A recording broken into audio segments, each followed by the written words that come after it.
Husband's affair shattered my dreams of a happy family. Now I'm left alone and heartbroken while carrying our unborn child. In April, when I was 12 weeks pregnant, I found out that my F28 husband, M28, had recently started cheating on me with a girl at his work, and I still haven't gotten over it. We've been married since summer of 2018, but together since summer of 2014. It's nearly our 9-year anniversary now, and I am currently 30 weeks pregnant with our first child. I always thought that if my partner ever cheated on me, I would be out the door in a hurry because it's a type of disrespect I could never stand for. However, I never thought it would happen to me, let alone after I had put 8.5 years into this man. Plus a house, 2 cars, 2 dogs, a cat, and a baby we both wanted for many years at that point. I know I am more sensitive right now due to the pregnancy, but it's now August and I am so tired of waking up hurting every day. After I found out, I confronted him and he admitted that he had started sleeping with her and at the time had done so 3 times. I was in my first trimester and he knew how sick I had been, literally spending all day every day throwing up. My morning sickness lasted until around dinner time, usually, and sleeping.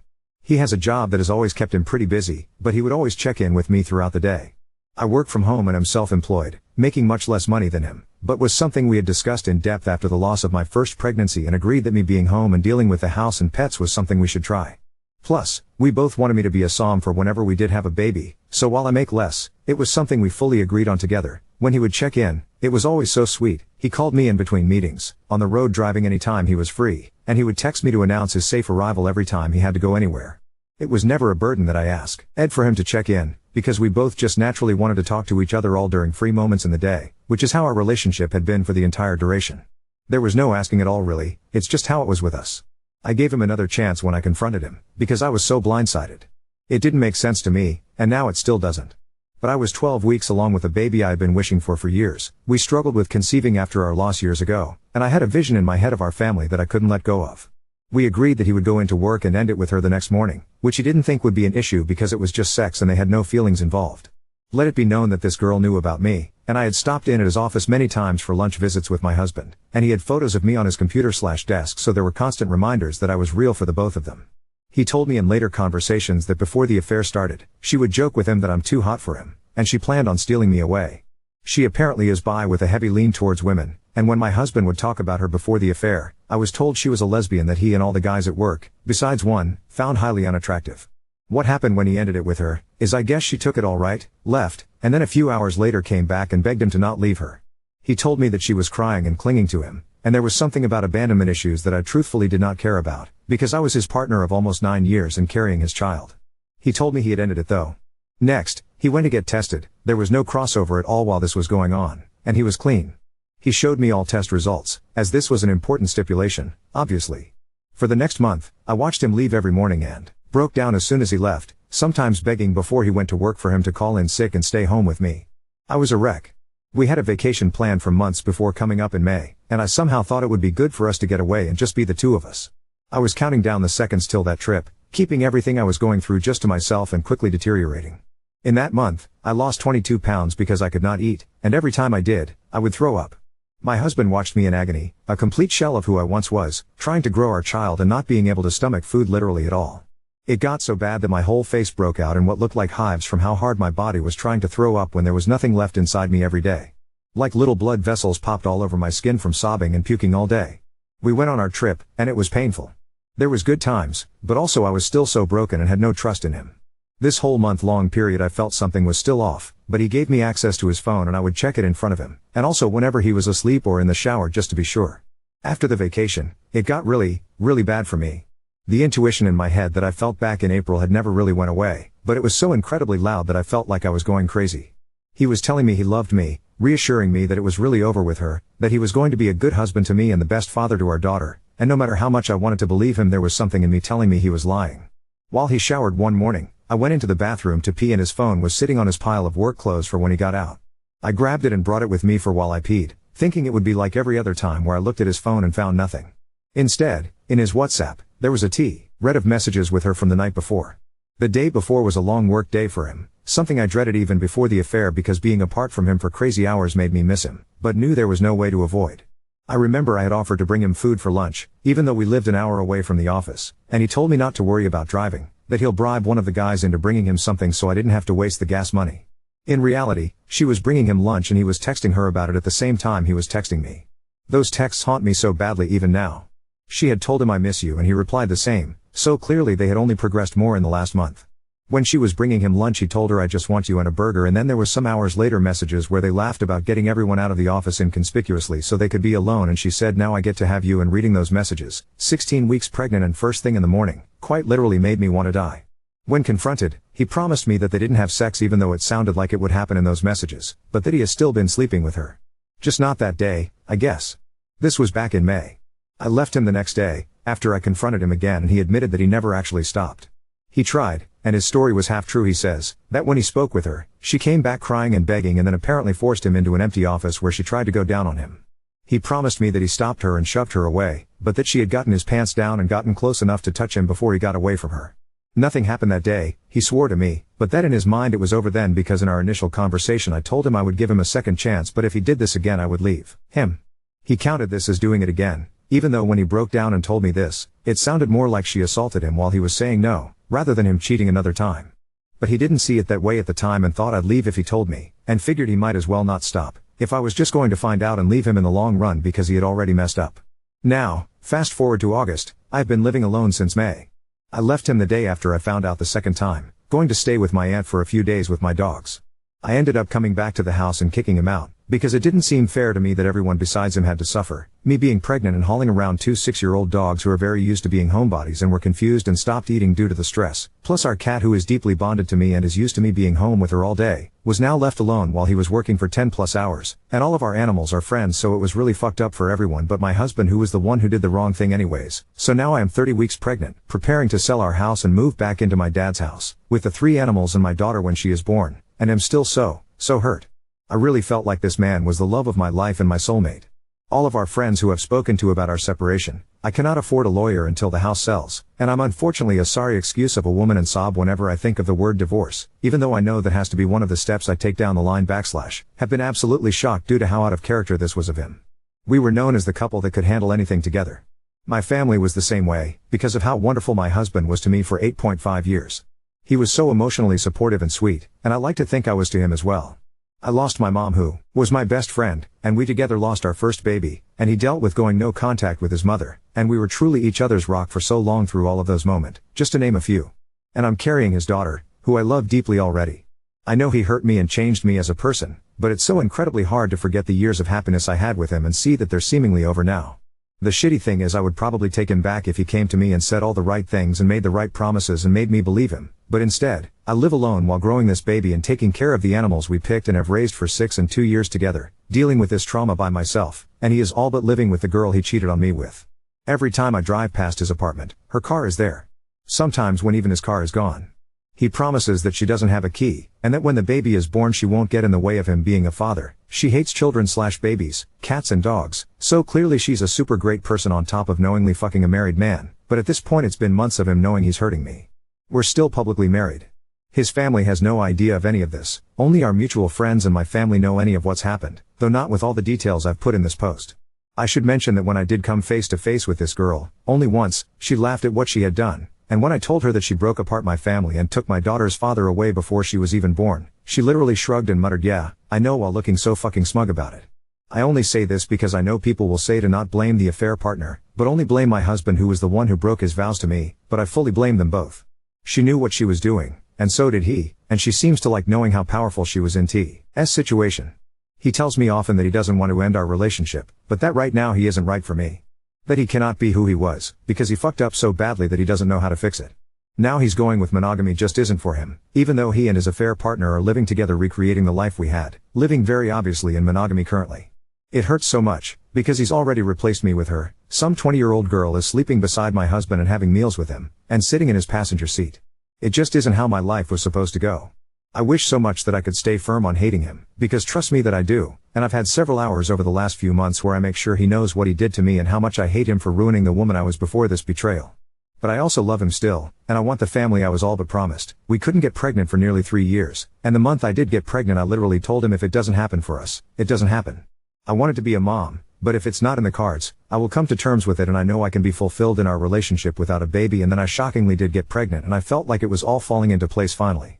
That we would be happy in us, like I pictured, but now with a little baby we both daydreamed about for years. I'm really unsure how Reddit works, and I know this post is so long so no one probably read it, and I don't really know why I wrote it here anyways. I know in this situation he is in the wrong, and I don't need anyone to point it out to me. And I also don't want anyone calling me names for still loving this man who has disrespected and mistreated me so immensely over the last 4 months.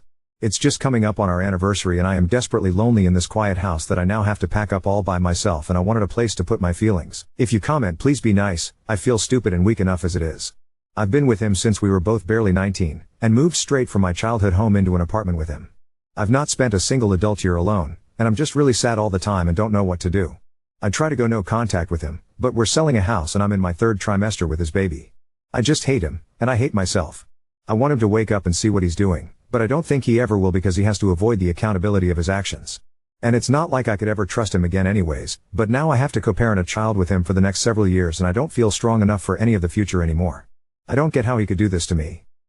It's very hard for me to feel strong, because it seems like this is the only thing I can think about every day, so thank you. It's difficult to not be hard on myself in this situation, but I do think you're right. I know that he is the one losing here. I just wish my daughter could have the life we both wanted for her for so many years, but he decided to ruin it for her. I hope that one day I will be able to find a fantastic partner, who will show my daughter the way a woman is supposed to be treated. I really thought I had that already, or else I wouldn't have procreated with him. Your story gives me hope. I'm in no place to go looking, being 7 months pregnant, moving, and emotionally fucked up beyond belief, but maybe one day. Update 1. If you don't want to read the whole post, the synopsis is essentially that my husband cheated on me after 8.5 years together while I was 12 weeks pregnant with our first child. It's now June 11th and my daughter just turned 8 months old. My water broke and I drove myself to the hospital and then labored and gave birth alone. My daughter was born 2 weeks early only, and she was completely healthy and had no issues. She is doing AMA, zing, and the love I have for her is so all-encompassing that sometimes I don't even know what to do. She's a great baby, and is so loved by not just myself, but my dad, my brothers, my aunt. She is adored by my whole family, and because we live with my dad, her birth has brought all of us together closer than we've been in a long, long time. I absolutely love being her mom. My ex-husband was served divorce papers in February by my dad, who volunteered to be the one to do it, and our divorce was finalized in May. The way that my feelings for him changed almost in an instant after I had given birth to my daughter was shocking, but it was like as soon as she was born just the thought of this man disgusted me. He visits for about an hour a week, once a week, and has done since she's been born. We have a parenting plan in the works, but every time it's drawn up by my lawyer, he finds something else that's wrong with it and shows us to not sign. It's been very irritating having to deal with this man who I once loved and now don't recognize, and watch as he pretends on social media that he is an active, attentive father when I've done quite literally everything for this baby and he does the barest minimum he can get away with. This next part may be very shocking, but the girl he cheated on me with and moved into an apartment with directly from our marital home ended up cheating on him literally within the same week that our divorce finalized and she was kicked out of his place. It took about a year, but he did come back groveling after all, which was absolutely wild to me. Now for the actual shocking part of this update. I've met a man. After spending my entire pregnancy alone and heartbroken, I had sworn off men and relationships, and then this one just kind of appeared in my life. I have horrible trust issues now, and it's been really, really hard considering the deep betrayal that happened to me last year, but my boyfriend is the most gentle, calm, understanding guy I could have found. We met when my daughter was 2 months old and he started taking me on little weekend dates for just a couple of hours at a time, and was always very considerate of me having a newborn, which he reassured me several times over that it was not an issue, and he actually has experience working with kids in the past, and then in March we had the conversation and defined the relationship. In these 6 months, he has met my family and has become one of my daughter's favorite people. I've met his brother and sister-in-law, and when his parents come into town later this month, he's introducing me and we're all getting dinner together. I feel lucky to have this man in my life, and a stable father figure for my daughter, and I am really hoping he is actually who he's been showing me he is. Obviously when my ex-husband came to apologize and cry for what he'd done to me, I was already very locked in with my boyfriend, but even if I hadn't been, the answer would have been no. Our house has not yet sold, and I'm kind of losing my mind about it, but there's nothing to really be done to help that matter. I know this may sound like revenge corn, but I promise it's not. Karma has just been working hard for me, and my little bean / my boyfriend dotes on us and makes me believe in love again. He is so handsome and so sweet, and the complete opposite of who my ex-husband ended up being.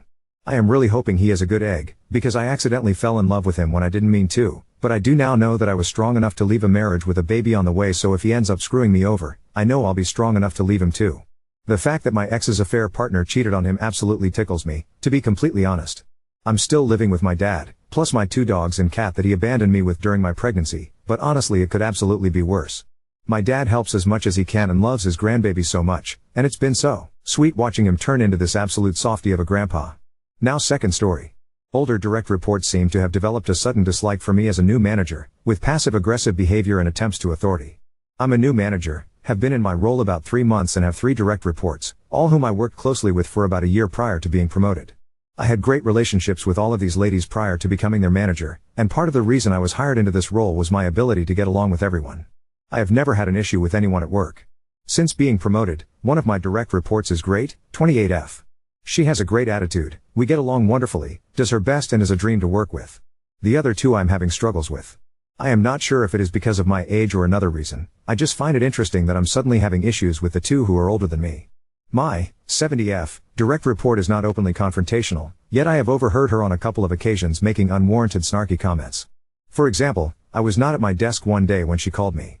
As I was walking back to my desk, she did not hear me coming and I overheard her say to another employee, "What is she doing, just ignoring her phone?" There are frequent passive-aggressive comments and I've seen her roll her eyes at me a few times as well, when she thought I wasn't looking. Of course, the 56F is the one I'm having the most problems with. She has a history already of being a very anxious and sensitive employee. She did not have a good relationship with the person in my position before, and has used some alarming terms to describe her relationship with the ex-manager, saying she was controlling and abusive to her. After working with her in my new role, I don't believe this is true. I believe the employee responds to any form of feedback as a personal attack and relays it to others as abuse. I have been very careful with my wording and actions around her since my promotion. She is more tenured than me, and my manager shared with me that her oversensitivity is the very reason she was not offered the position I have now. My biggest issue with her is that she is already developing a pattern of trying to go past me to my boss directly. If I make a suggestion, she will not take it unless it comes from him. She will also try to intercept tasks that he has given to me, do them, and take them to him to receive credit. On Friday I had an issue with her getting upset when I took one of said tasks back, and gently redirected her to something she was supposed to be working on. She essentially shut down and was in a bad mood for the rest of the day. I have tried to give it time and I have tried being friendly, but it doesn't seem to be working. For example, the other morning I bought breakfast for my team. 70F and 56F declined to have any, and 70F even commented she would have rather had something from a different restaurant. It's clear I need a different approach, but I'm not sure what that is.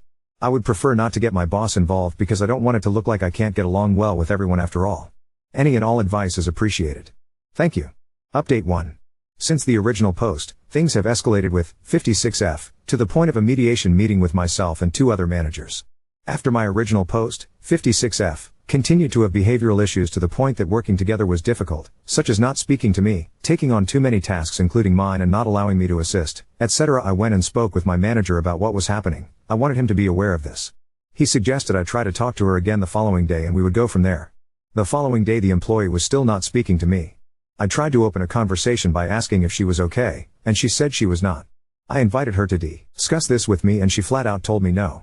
When I spoke to my manager again, he informed me that after he and I spoke, she had put in a complaint that I was making her do too much of the work. We scheduled a mediation meeting for the following day. Mediation happened, and I'm not entirely sure I'm satisfied with how it went. There were 4 people present, my direct report, me, my manager and another manager. It was essentially a vent session where both parties were allowed to speak. What I liked, Dr. was told that she cannot continue to have episodes where she does not speak to me and goes over my head without allowing me a chance to resolve the conflict. Our job responsibilities were more clearly defined in the meeting so there would be less confusion on who is responsible for what tasks. What I did not like, I was cautioned for my tone in the meeting, while Dr. included several personal insults and used the F word at one point and was not corrected. After the meeting I was told by the other manager that Dr. had a past abusive relationship and needs space to be able to feel like she able to stand up for herself. While I am sympathetic to her past, I don't feel that she should be held to a different standard of conduct in the workplace because of her past trauma. I don't feel like the conflict was truly resolved, as there seems to be an underlying tension with this employee that I'm not sure will ever go away. I'm a little wary of the situation, but I suppose the only thing to do from this point is to proceed as normal and hope for the best. Tomorrow is a new day.